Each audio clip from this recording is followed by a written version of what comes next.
अस्सलाम वालेकुम नाज़रीन, मैं हूं आपका होस्ट मोहम्मद कामरान यूसुफ। और आज की जो वीडियो है जी, इसका टॉपिक बड़ा मुझे पसंद नहीं है, लेकिन फिर भी क्या करें कि कुछ हक़ाइक़ ऐसे होते हैं कि हमें उनके ऊपर बात करनी पड़ती है। और टॉपिक ये है जी कि क्या पाकिस्तान दूसरा श्रीलंका बनने जा रहा है, क्योंकि जो इस वक्त श्रीलंका है वो डिफ़ॉल्ट कर चुका है अपनी मईशत के गिरती हुई मईशत की वजह से और सियासत में इस्तेकाम ना होने की वजह से। पाकिस्तान दुनिया के 4 उन ममालिक में आ चुका है, पहले 4 ममालिक में जो कि डिफ़ॉल्ट करने की पोजीशन में हैं।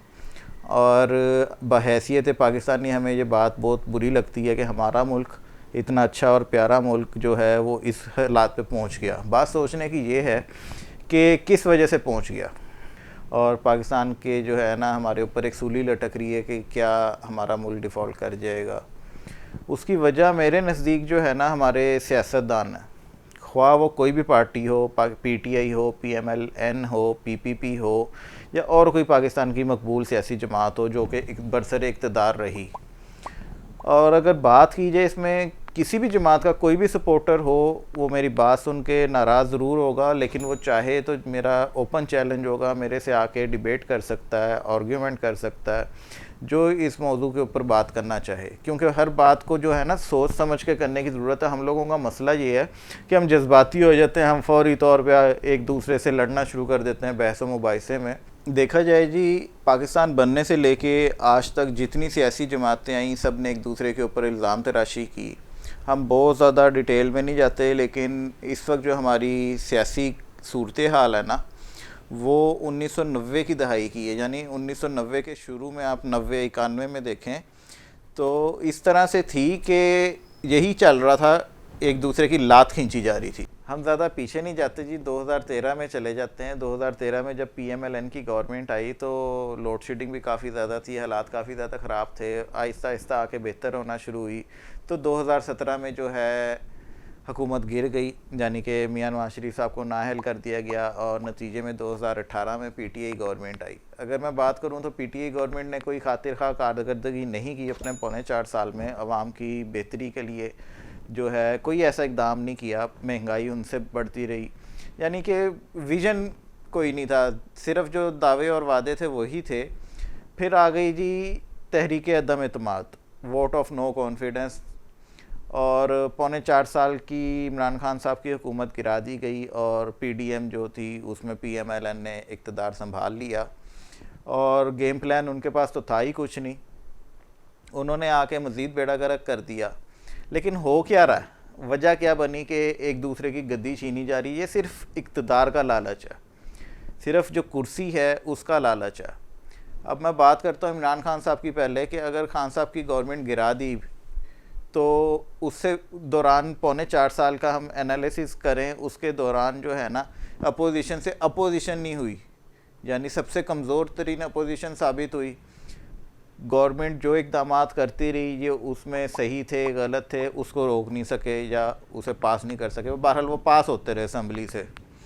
फिर जब अब ये तहरीक अदम एतमाद ज़बरदस्ती ले आए तो इनके पास, मैं पहले भी कई दफ़ा कई वीडियोस में कह चुका हूँ, कोई विज़न नहीं था, कोई गेम प्लान नहीं था, कोई स्ट्रेटजी नहीं थी, बस गद्दी चाहिए थी, सीट चाहिए थी। इमरान खान साहब को हटाना था, हटा दिया और सीट ले ली। लेकिन अब क्या हुआ, खान साहब की बात करते हैं कि खान साहब 2017, 16, 13, 14 जो उनकी कंटेनर पे वो सियासत करते थे, हुकूमत में रह के भी वही की, और आज भी वो वही सियासत कर रहे हैं कि उन्हें सिर्फ ये ज़िद है कि भाई मेरी सीट क्यों ले ली, मुझे मुद्दत पूरी करने क्यों नहीं दी गई। और इनको ये था कि हम इक़्तिदार में आ जाएं, हम सीट ले लें। इनसे भी सब्र नहीं हुआ, जो PDM थी, PMLN थी। और खान साहब को अब जो रस्साकशी चल रही है ना, आप ये देखें कि 1.5 माह के अरसे के दौरान पंजाब को लेके कितना मसला बना कि 2 दफ़ा हलफ लिया हमजा शहबाज शरीफ ने। और अब कल उनका फ़ैसला होगा कि कल उनकी किस्मत में क्या है। जब दोबारा PTI आ जाती है तो वफाक में PMLN ने क्या करना, कुछ भी नहीं, हुकूमत गिरा दी जाएगी। इस सारे खेल पुतली तमाशे के दौरान हो क्या रहा है, हो ये रहा है कि अवाम दलील हो रही है, हमारी मईशत गिरती जा रही है, हमारे ज़र मुबादला के ज़खायर डे बाई डे कम हो रहे हैं, डॉलर इससे काम नहीं ले सक रहा। कोई भी मुल्क है वो आपके साथ इन्वेस्टमेंट कैसे करेगा जब उसे पता ही नहीं कि आज ये गवर्नमेंट है तो सुबह तक कौन सी गवर्नमेंट हो जाएगी इसमें।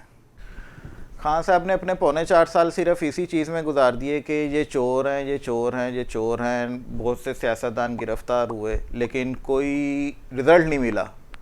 अगर चोर पैसा बाहर लेके गए थे, चोर करप्ट थे, तो कहाँ रिकवरी कहाँ पे है? किसी से आपने जो है ना किसी को जेल में डाला तो कहाँ पे रिकवरी है? और नैब के कवानीन में भी काफ़ी तरामीम कर दी उन्होंने, ये चीखते रह गए पीडीएम वाले, अपोजिशन वाले, इनसे हुआ कुछ नहीं। और जब ये इक़्तिदार में आए तो इन्होंने उन सारी चीज़ों को रिवर्स कर दिया। ओवरसीज़ पाकिस्तानी के वोट की पाकिस्तान की सियासत में बहुत ज़्यादा अहमियत है, और देखा जाए ओवरसीज़ जो पाकिस्तानी है उनका राइट भी है कि वो पाकिस्तान के शहरी हैं तो वो अपना वोट कास्ट कर सकें। लेकिन इन्होंने खान साहब ने उनको अलाउ किया कि जी वोट कास्ट कर सकते हैं वो, और इन्होंने आके रिवर्स कर दिए उनके सारे जो ऐलानात थे, जो एग्रीमेंट्स थे, जो चेंजिंग्स उन्होंने की थी, उन सब को इन्होंने रिवर्स कर दिया। नैब में इन्होंने अपने जो कवानीन की तब्दीली की थी इन्होंने आके उसे रिवर्स कर दिया। ये चाहते हैं कि नैब बंद हो जाए।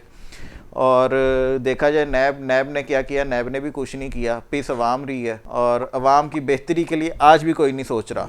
अगर खान साहब दिल बड़ा करें, चलें, 1 साल रह गया बीच में, अगले बजट तक जो है वैसे ही गवर्नमेंट ख़त्म हो जाएगी 2023 तक, तो खान साहब थोड़ा सा इंतज़ार कर लेते और करने देते इन्हें, हुकूमत देख लेते कि ये क्या करते हैं। खान साहब ने इंतज़ार नहीं किया।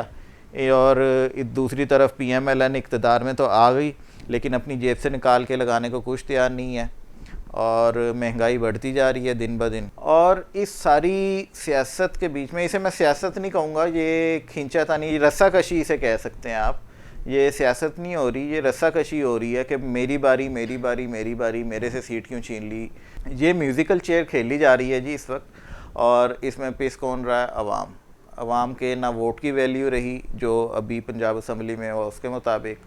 और अभी देखते हैं कल सुप्रीम कोर्ट क्या करती है। सुप्रीम कोर्ट ने जो भी फ़ैसला देना है, जिसके हक़ में फ़ैसला देगा वो कहेगा कि सुप्रीम कोर्ट बहुत अच्छी है, जिसके ख़िलाफ़ आएगा वो कहेगा कि सुप्रीम कोर्ट ने जो है नाइंसाफ़ी की है, ये एक वन साइडेड खेल रहे हैं, फ़लाना हो गया, ढींग हो गया। खान साहब इलेक्शन जीत गए, इलेक्शन कमीशन पे बेशुमार इल्ज़ामात भी लगाए उन्होंने, लेकिन अब भी वो इलेक्शन कमीशन को ब्लेम कर रहे हैं और इलेक्शन कमीशन के ख़िलाफ़ तकारीर कर रहे हैं। देखते हैं कि होता क्या है। अभी इस वक्त सिर्फ जो है ना ममनुआ फंडिंग का केस है जिसके ऊपर सब सारे रिलाई करके बैठे हुए हैं कि सबको ये उम्मीद है कि PTI को 3 साल के लिए बैन कर दिया जाएगा कि उन्होंने गैर ममनुआ फंडिंग ली। कई लोगों को कन्फ्यूजन होती है, फ़ॉरेन फंडिंग करते हैं। ये फ़ॉरेन फंडिंग का केस नहीं है, ये गैर ममनुआ फंडिंग है। बहरहाल जी, जो भी है, जो भी आए, मेरे नज़दीक अगर कोई गवर्नमेंट इस वक्त आ गई है तो उसे काम करने देना चाहिए। जब तक कोई भी गवर्नमेंट हो, चाहे PTI की हो, PMLN की हो, PPP हो, जब तक कोई भी वज़ीर आला, वज़ीर आज़म या काबीना अपनी मुद्दत पूरी करेगी नहीं 5 साल की और अपना पूरा आउटपुट देगी नहीं, तब तक मेरा नहीं ख्याल कि किसी को राइट बनता है कि जो है ना नो कॉन्फिडेंस लाया जाए किसी के भी अगेंस्ट। ये आज का प्रोग्राम था। इजाज़त दीजिए। अल्लाह हाफ़िज़।